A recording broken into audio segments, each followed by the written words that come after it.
Matthew Mullenweg.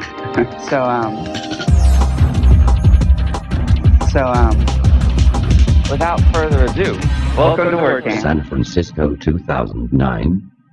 I was going to ask how many power bloggers there are, but I think there's a few power bloggers. How many people are relatively new bloggers, WordPress, your first WordCamp? Okay, very cool.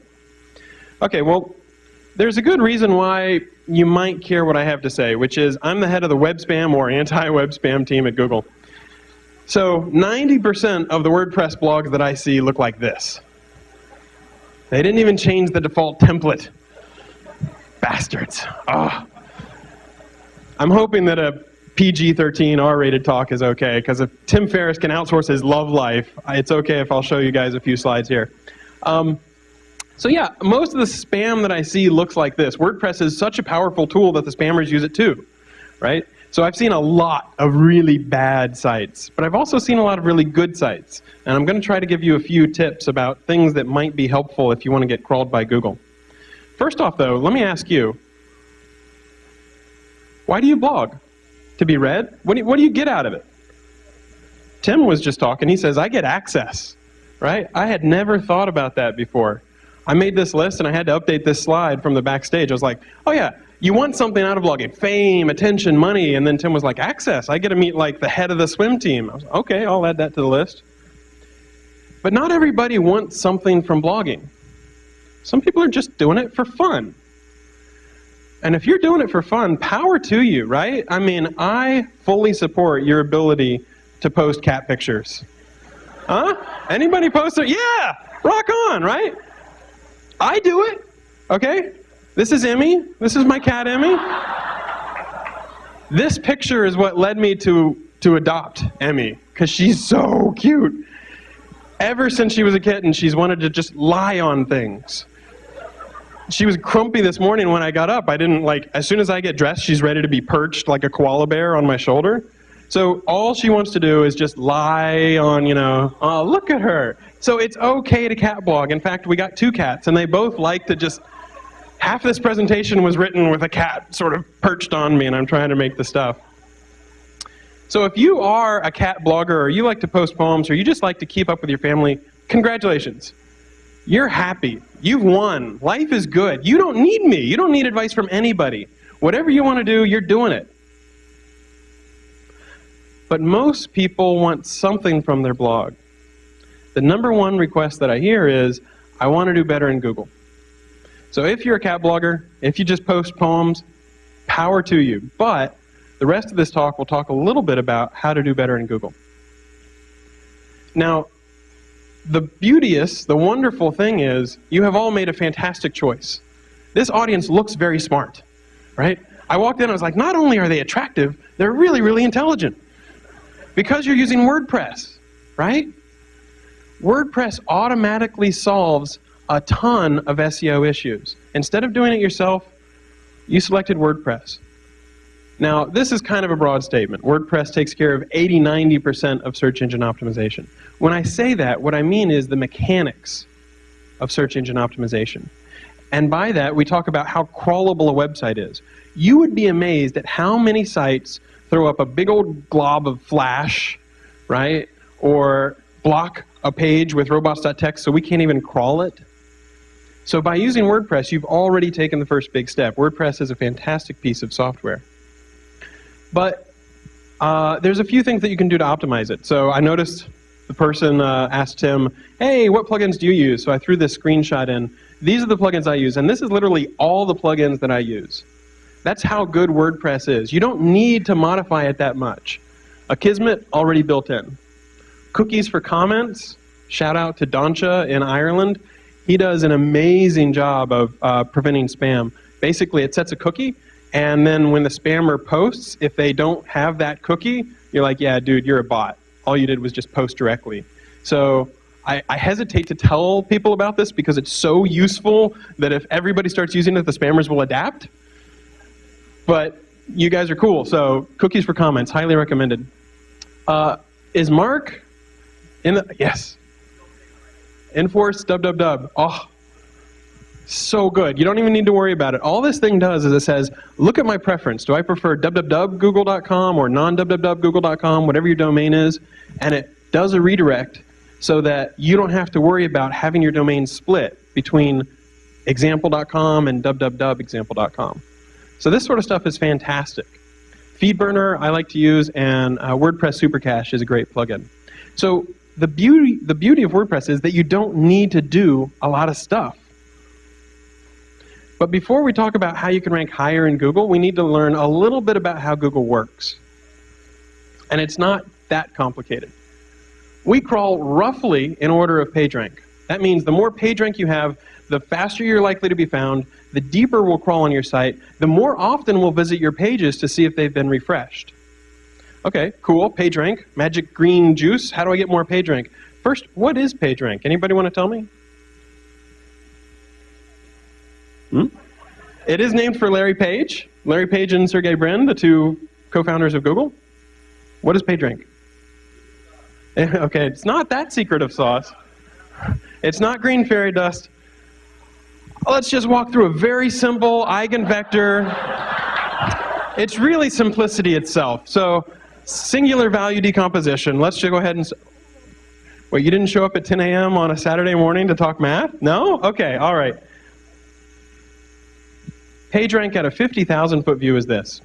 It's the number of people that link to you and how important those links are. So, one of my favorite examples, suppose you have a buddy from college, right? And you have a blog and he has a blog. Suppose you've got 10 comments, or 10 links pointing to your blog, and your buddy has 20 links pointing to his. Who has more PageRank? Well, he's got 20 links, you've only got 10. But what if your 10 links are the New York Times, the LA Times, Reader's Digest, CNN.com, and his 20 links are all his buddies from college, right? So PageRank is not just getting as many links as you can, please give me more links, I have to have more links. No, it's also how important they are. So having high quality content can really make a big difference. I promise I won't get more technical than this. It looks a little complicated, I'll walk through it very quickly, but it's not as bad as it looks. Look at this page right here. These are links coming into one page. PageRank is at a page level, page, and these are outlinks. So imagine this is your blog. If you've got a bunch of links pointing to your blog, and your blog homepage has a PageRank of 9, let's just say 9 in an abstract sense, and you've got 3 outlinks, you more or less divide that 9 by 3, and the 3 goes out on each of the outlinks. That's the basic idea behind PageRank. If you look at the top one, this guy's got a PageRank of 100. He's got a lot of PageRank. And he's got 2 outlinks. So each of those 2 outlinks, you take 100, you divide by 2, because you've got 2 outlinks, and 50 goes to each one of those. That's literally the idea behind PageRank. It's that simple. Now, in practice, if it really worked this way and you had a loop, PageRank would just keep cycling around forever and ever and ever, and mathematically speaking, the world would blow up. You don't want the world to blow up. So there's a little bit of an additional thing, which is that PageRank kind of evaporates. A little bit of it decays every time it goes across a link. But that's literally the idea behind PageRank. It's the number of links you get pointing to you and how important those links are. Now, I always worry when I talk about PageRank because a lot of people, as soon as they hear about backlinks, they're like, I need backlinks. I need a lot of backlinks. I need thousands of backlinks from thousands of places. And so this is literally a phrase that I found on the web.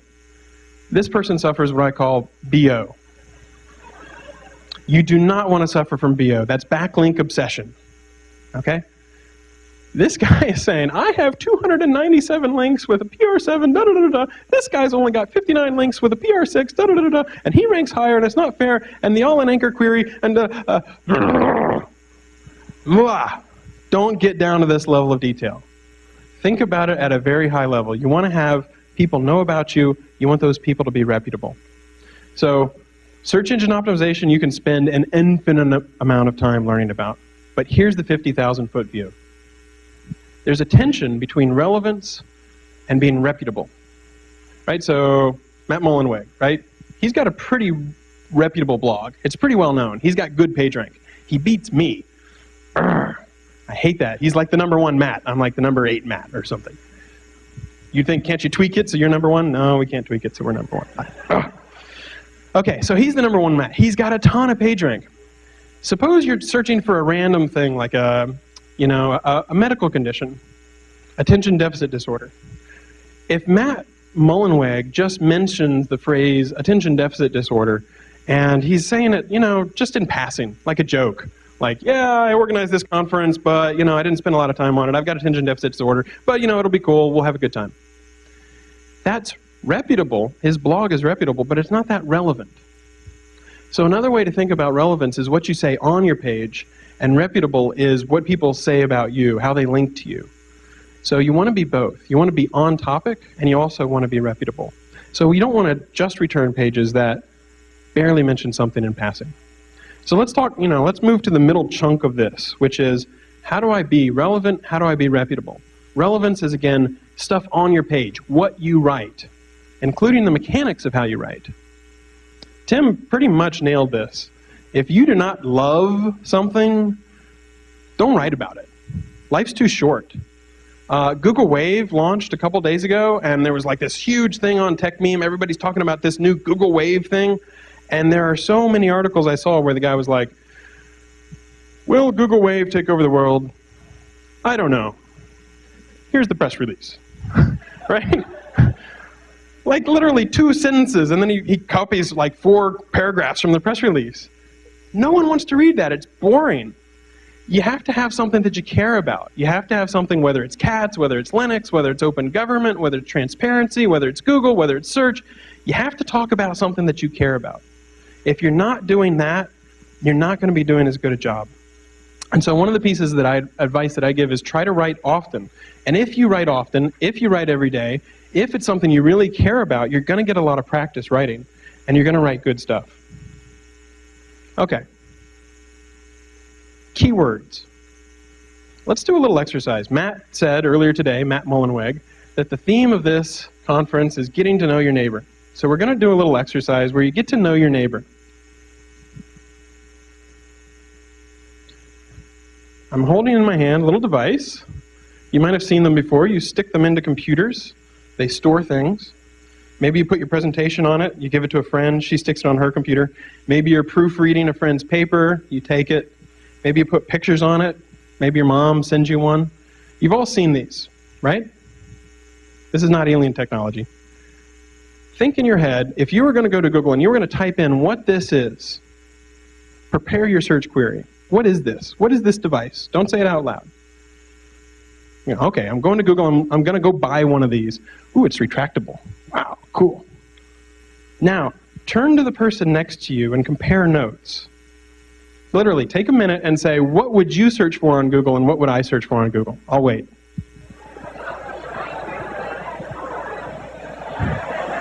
There's some people on the edge who are like, I didn't see it. I didn't see it. Okay, okay. Cool, cool. Now you've gotten to know your neighbor a little bit. So let's hear, what did you type into Google to find this? Flash drive? USB drive? Thumb drive? What else? What have I not said? Retractable, right? So you think, oh yeah, this is a USB drive. Your neighbor thinks, no, this is a thumb drive. And the person on your right thinks, no, it's a flash drive. And somebody might not even use the word drive, right? So the takeaway is, if you were a blogger, think about all the different ways that someone can describe something. Think about all the different ways that you can naturally fit that into your post. Now, I'm not talking about saying, would you like to buy a thumb drive? If thumb drives are you, then you would like to get a thumb drive, which is really good. Right, we'll see an example of that later on in the talk.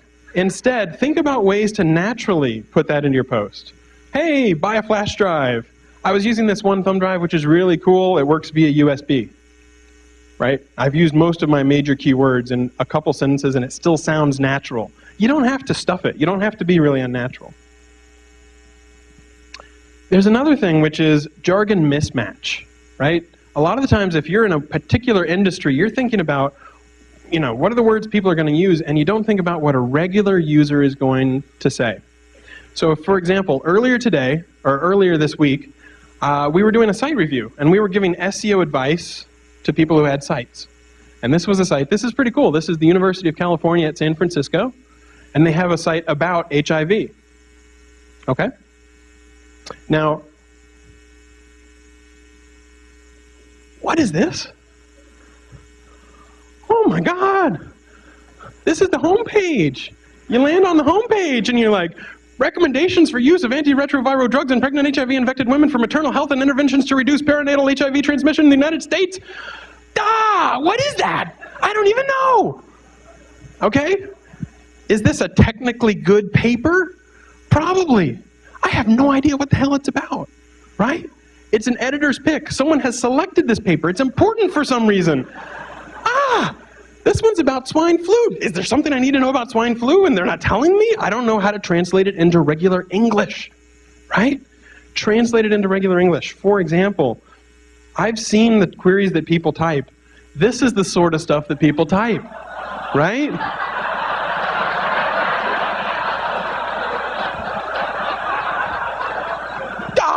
Do I have AIDS? I don't know, right? So think about that. Think about, okay, what are the things that you can do to type that will be normal? Now, the interesting thing is this site had a section called Basics. And if you clicked on Basics, these were the things you saw. I just tested positive. Now what? That should have been the front page, right? It's obvious to us, but sometimes your own site can be like that. And you're like, oh yeah, I've got great content. Yeah, this is fantastic stuff. But a regular person is like, what the hell are you typing, dude? I don't even understand this. Is it English? I think it's English. So you'd be amazed how much help you can get just from feedback, just from asking your friends or a regular person to sort of look at this and say, okay, cool. Now there's another tool that you can use. And in fact, Tim mentioned it. Thanks for stealing my thunder, dude. Cool. But it's pretty nice. It's called the Google Keyword Tool, AdWords tool. If you search on Google for keyword tool, it's #1. Not because we hard-coded it. We don't do that. It just ranks that way. A lot of people link to it.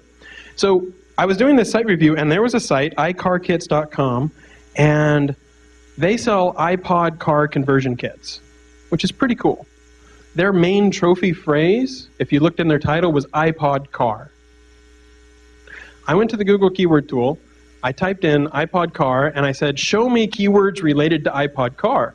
Have you guys ever heard of this iTrip thing? It's a transmitter, an FM transmitter, right? So it's more like a $30 thing. It's not the $400 thing that they sell. But their trophy phrase showed up 550,000 times a month. People search for iTrip 246,000 times a month. So here's this keyword right here where people are looking for information about iPods and cars, and you're ignoring them. I did site : iCarKits.com, iTrip. They didn't have the word on a single page on their site anywhere. If you don't have the word on your site, it's very hard for search engines to return that site. Sometimes we can. You can type in automobile and we can return if your page has the word car. We can do that a little bit. But if you don't have the word iTrip anywhere on your site, you're probably not going to rank for the query iTrip. Now, it turns out these guys actually had content about the iTrip. They have an iTrip trade-in program. So you send in your $30 iTrip and you get like 10% off on the $100 kit. So in the middle of the site review, the guy edited his page, and by the end of the site review panel, he had iTrip right there on the front page. So he's starting to get more traffic already. So think about the niches, the keywords that you're targeting, and put them on the page. Okay, I don't want to get too technical. Well, how technical do people want to get? Okay, cool. Me, I get a little bored. My eyes are glazed over, but okay. Here's one thing that I recommend. I like to do a custom structure on my URLs, %postname.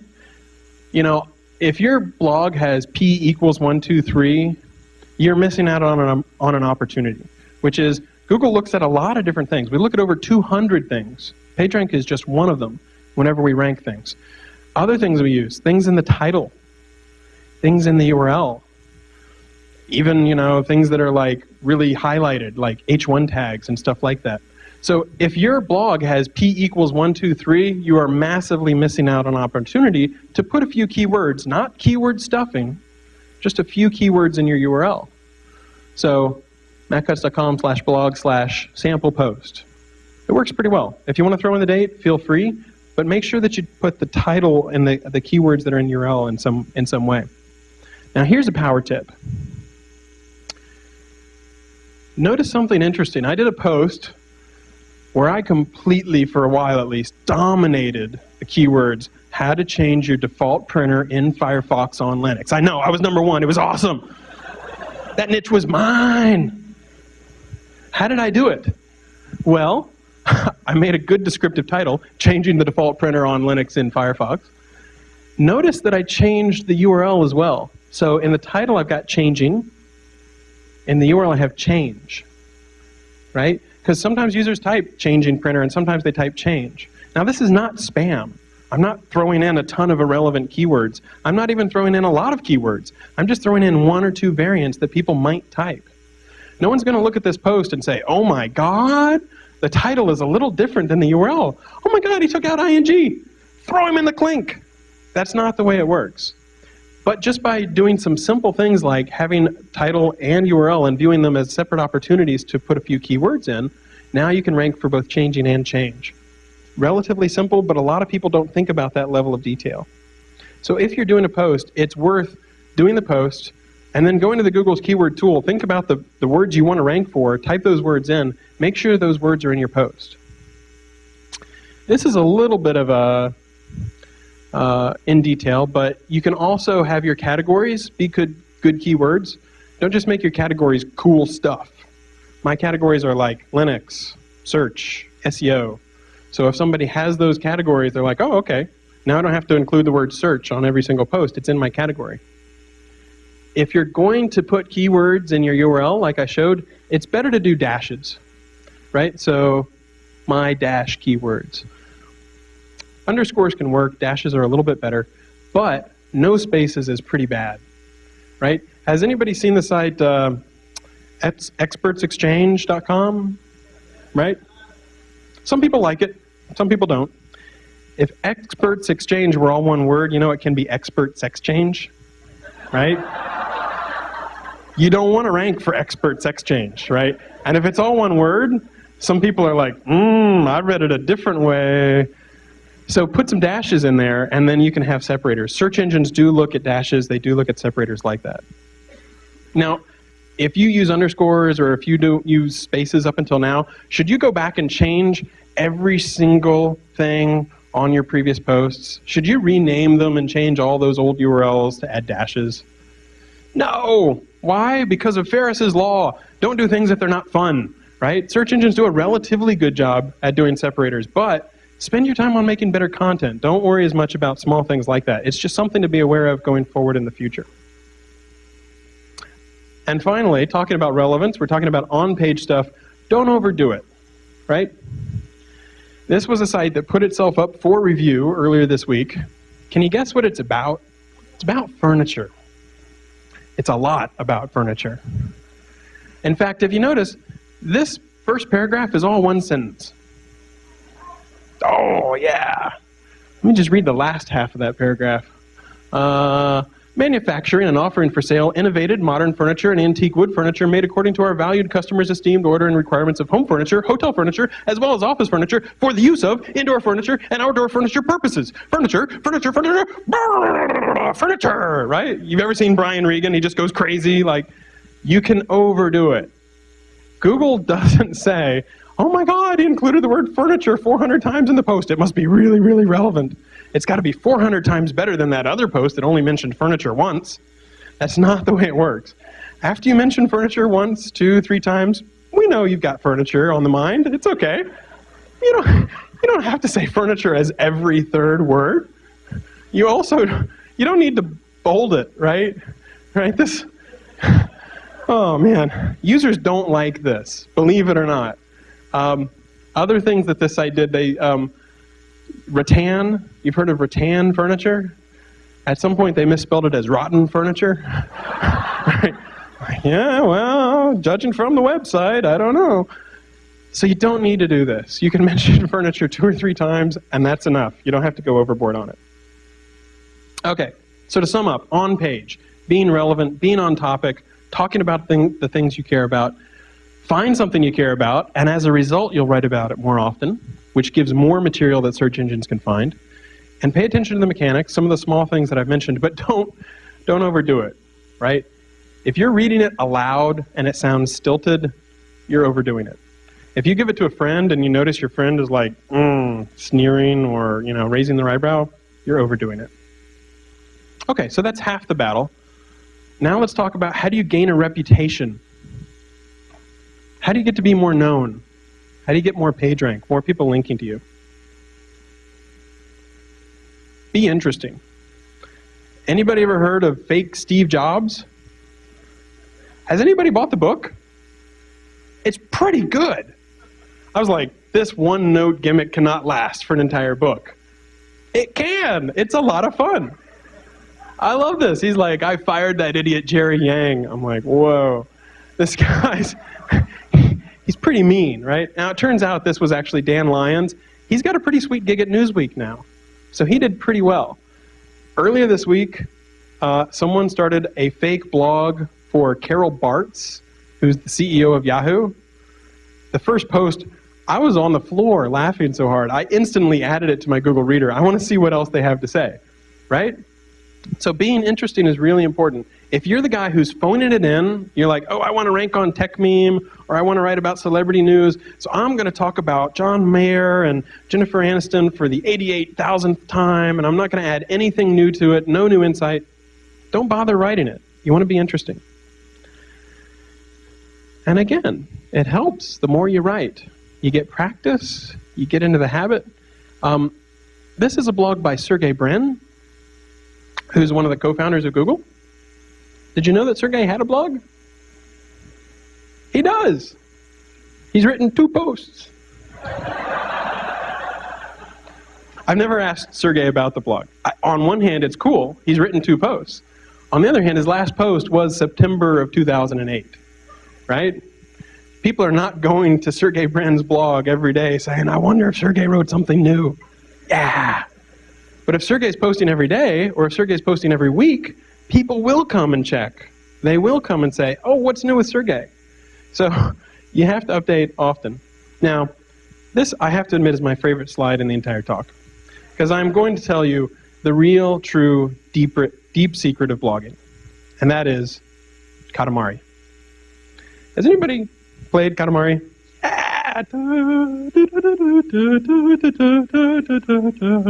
Okay, what is Katamari? It's a Japanese game where you play the prince. And the prince starts out, and he's got a little Katamari that's 5 centimeters tall. And he rolls up things. He can roll up paper clips. He can roll up stamps and coins. Eventually, he can roll up bigger stuff. He can roll up gum. He can roll up a wooden block. And when you're done, you have a Katamari hundreds of meters tall, and you can roll up islands and the earth and buildings. And you hear these people scream when you roll up the buildings. Ay-ya! It's awesome. I love Katamari. I think a lot of people play it stoned. I play it perfectly sober. I do. Straight edge. Okay. The Katamari philosophy is this. Start small. Start in a niche where you can do well. And that might be a very small niche. It might be the change the default Firefox printer on Linux niche. But then build up, build up, build up. Don't overreach. When you're the prince and you're rolling up in Katamari, you can't roll up a skyscraper the first thing. You have to get there gradually. If somebody tells you there's a shortcut where you can be the #1 gadget blogger in 3 days and you can beat Engadget and Gizmodo, laugh in their face and send them packing. Because it doesn't work that way. But one thing you learn in Katamari is you're always reaching. You're always trying to roll up bigger and bigger things. So if you want to be the world's best gadget blogger, start out with a smaller niche. Start out with a niche like, okay, I am going to write about a particular type of phone. You know, Google Android or Crackberry or the Palm Pre. And then you can imagine embiggening, to quote The Simpsons, embiggening that niche, right? You're writing about more and more important things in bigger niches. And eventually, over time, people get to know you and you're writing about important things and people are sending you links and they're sending you things to review and life is good. The Katamari philosophy works very, very well. Okay. What else about gaining reputation? Oh yeah, this is the only slide where I have like cool dissolves and stuff. There are so many other ways you can get links. You can provide a useful service. There's a law professor, his name is Eric Goldman, and he's a blogger. You guys heard of the bloggers? They're law bloggers, right? Yeah, law bloggers, I like it. He writes posts about how people have AdWords trademark policy.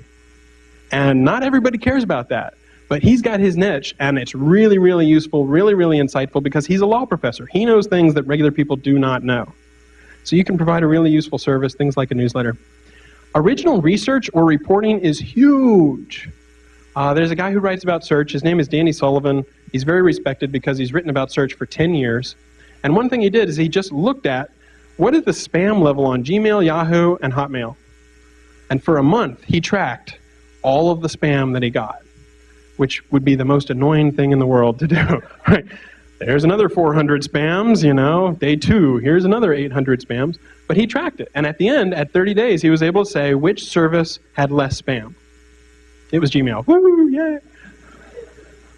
But that was great original research. Anybody could have done it. Anybody could have counted their spam folder and done that analysis. Have people heard of Louis Gray? Yeah, he's a great blogger. One of the ways that he got to be known is he looked at his referrers. And referrers are your search engine logs. This is like, web logs, where people are coming from, where they're visiting from. And he just noticed some strange user agents, like ReadBurner or stuff like this. And then he was like, what the heck is ReadBurner? And then he did a blog post about it, and like 2 days later, the people were like, yeah, we're making a totally new service, and you found us out. And he did that like 3 times in a row. So just by looking at the bots that were visiting his site, he was able to do some really cool stuff. And from there, he just hustled his butt off, which I respect a lot. Lifehacker? Anybody read Lifehacker? I like to call Lifehacker productivity porn, right? Because you spend more time learning how to be productive than the actual productivity that you get. But you read about productivity all the time. It's so cool, like Merlin Mann, these guys. No, the fact is Lifehacker saves you a ton of time because they have these really high-quality tutorials and guides. Creative niche. Man, if you have one good idea, that can carry you so far. Lolcats? Anyone? Yeah? Rock on! I've made lolcats. F my life. One sentence. You should seriously search for all of these on Google and add them to your Google Reader. It's like the best way to burn time in the entire world. F my life is just all these people who they have sex and then their grandmother walks in and stuff. And one sentence is just like they write one creative sentence. It's really, really fantastic. Some people can draw. Penny Arcade, they can draw. XKCD, the guy can't really draw. But he's really funny. And he knows a lot of science and technical stuff. He found his creative niche. Open source can be a fantastic way to get links and reputation. Write a good project, people will use it. Case in point, WordPress, right? Tons of people use it. WordPress doesn't need any PageRank. It has amazing amounts of PageRank. Live blogging, anybody live blogging this? All right, cool. So you guys are probably going to get 3 or 4 links automatically while the rest of us are just sort of sitting back and enjoying ourselves because you're actually writing about what's happening in this session. If you can make it to a session that's interesting, live blog it. If you're lazier than that, you can, 2 days later, you can say either you hated WordCamp or you loved WordCamp. People love lists. So if you give people 11 reasons why WordCamp ruled, create controversy. If you cry wolf too often, if you have too much negative energy, people don't like to read you as much. But it's something you can do. And, Twitter, Facebook, friend feed, there's a lot of people who get to know all these people on various social networks, and it can make a big difference. So I had the pleasure of speaking at WordCamp 2007, and one of my funnier favorite lines was, should you do a podcast? Everybody who's doing a podcast is probably downstairs listening to the other session. But the litmus test I said was, should you do a podcast or should you do a video? Well, put your picture up on Hot or Not, and if you're a 6 or higher, then you should do a video. If you're a 5 or below, you should do a podcast, right? I already said this is a very attractive audience. So you guys should all do video. No, the fact is, these days, a flip is a couple $100, right? And you can make a video in 2 minutes, and it can be any kind of creative you want. Podcasts are fantastic. I would really recommend making videos these days because it's not that much harder to make a video than it is to make a podcast.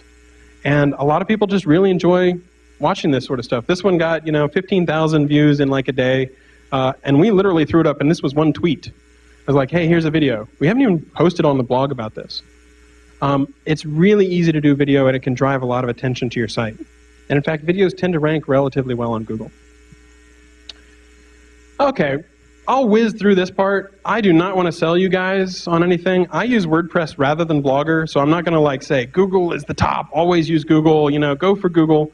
But there are a few tools that you should know about. I'll show screenshots of the first three. Google Website Optimizer. So you've already heard about the idea of A/B testing. If you're really that into power blogging, you might want to try different templates and see if certain ones have better return on investment, if certain ones give you more conversion. And there's something that lets you do A/B testing. You can get a free site search. And here's a tip that very few people know that use AdSense. You can use these two tags to mark out the meat of your blog post. And then AdSense will target the meat of your blog post. And it won't target all the frilly stuff, the boilerplate, the archives, all that kind of stuff. So if you use AdSense, I highly recommend that you add these tags around your post because your ads will get more targeted, people will click on them more, and you'll probably make more money. Okay, so let me show you a few quick screenshots. I did a post on my blog that a lot of people ended up reading called Free Links, How to Get Free Links, which everybody, would like free links. The trick was we have something at google.com/webmasters that will show you the 404s on your site and who linked to them. So for example, the link in purple, IE7/promo page with a parenthesis, you see right here? Jeremy Zawadny, who was a blogger at Yahoo and now he's at Craigslist, linked to my blog, and the link was broken. Jeremy's got a lot of page rank. It might be worth dropping Jeremy an email and saying, hey, you want to take that parenthesis off? And now you've got a free link from Jeremy Zawadny because he'd already linked to you. He just linked to a 404. So this is a completely free service. You can use it and find out about all kinds of people who are linking to sites or pages on your site that don't really exist. One more quick thing about google.com/webmasters. We'll give you all kinds of crawl stats. So for example, this is how much time Google spent downloading pages on your site. You can see it took a huge drop down. That's because I changed my theme, and it does better CSS handling.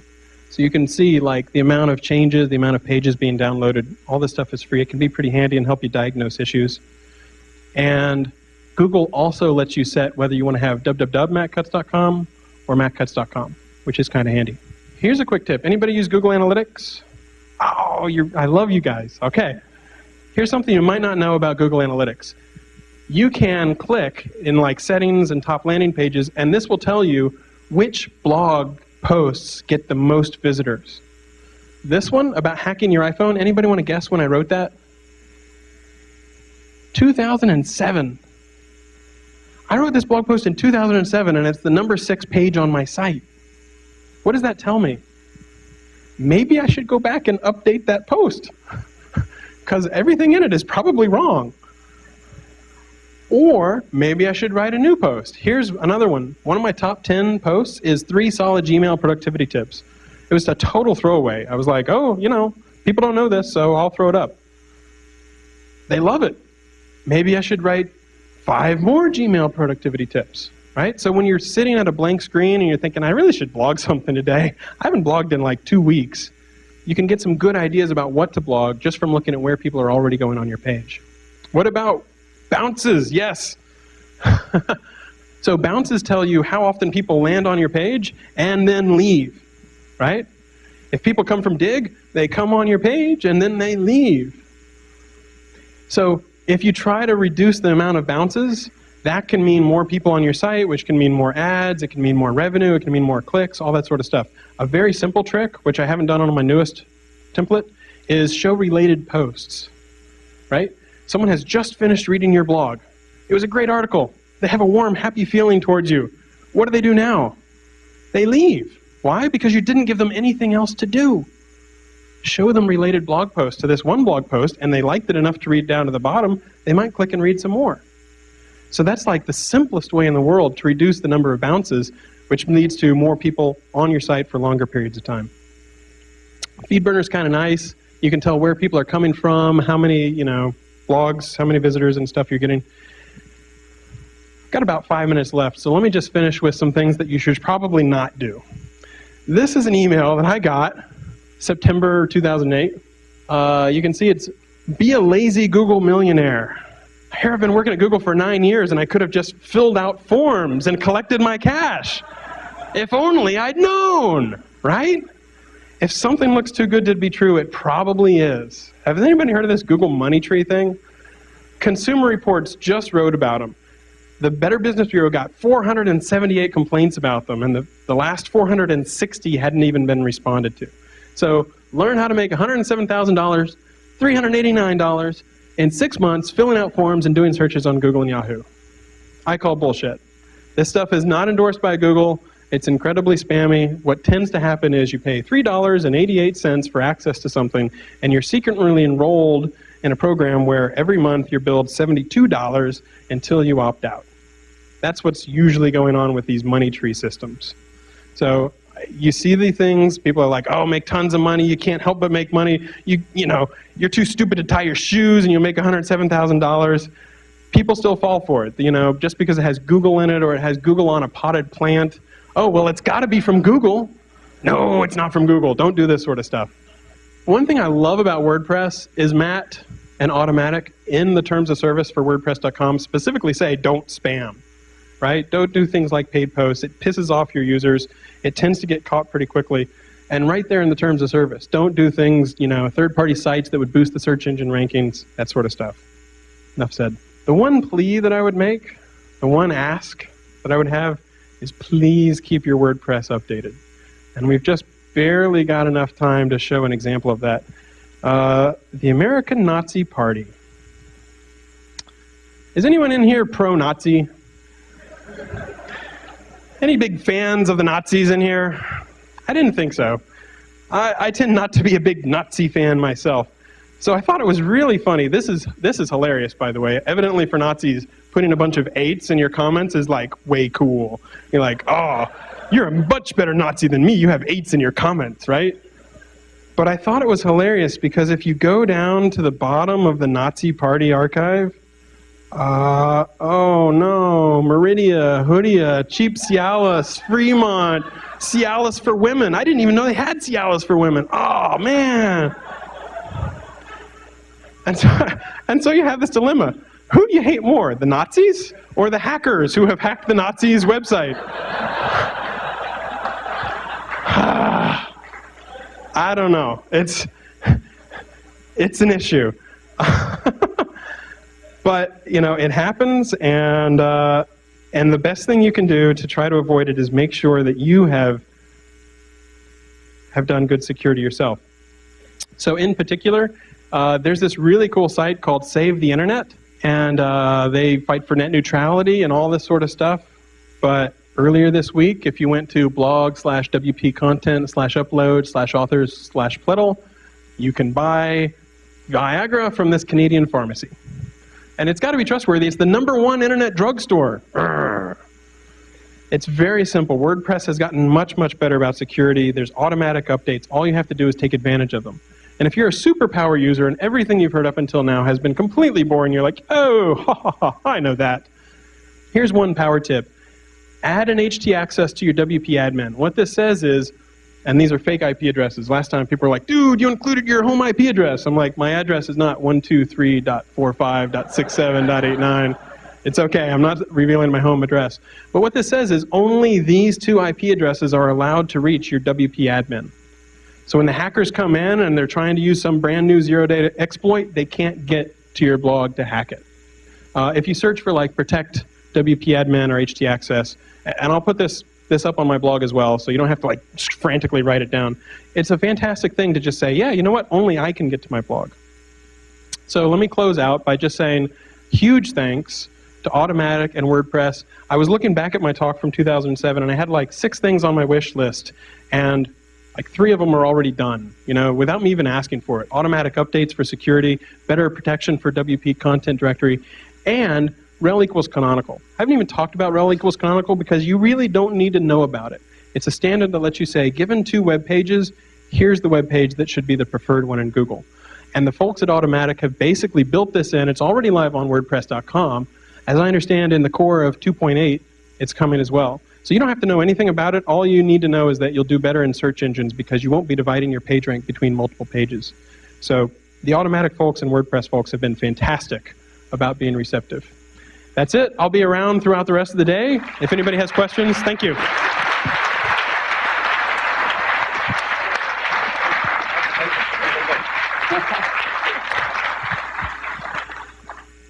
So he said I was the #1 mat on Google, right? I searched. I am right now the #3 mat on Google. I know. There is a dancing fellow. You know this guy? He does this thing. He's kicking my butt. So what did you say? Not more links, but high quality links. Well, we have all these high quality bloggers here. If you link to ma.tt with the anchor text mats, maybe I can get back up. But I can't dance. So I'm mashing my wish. So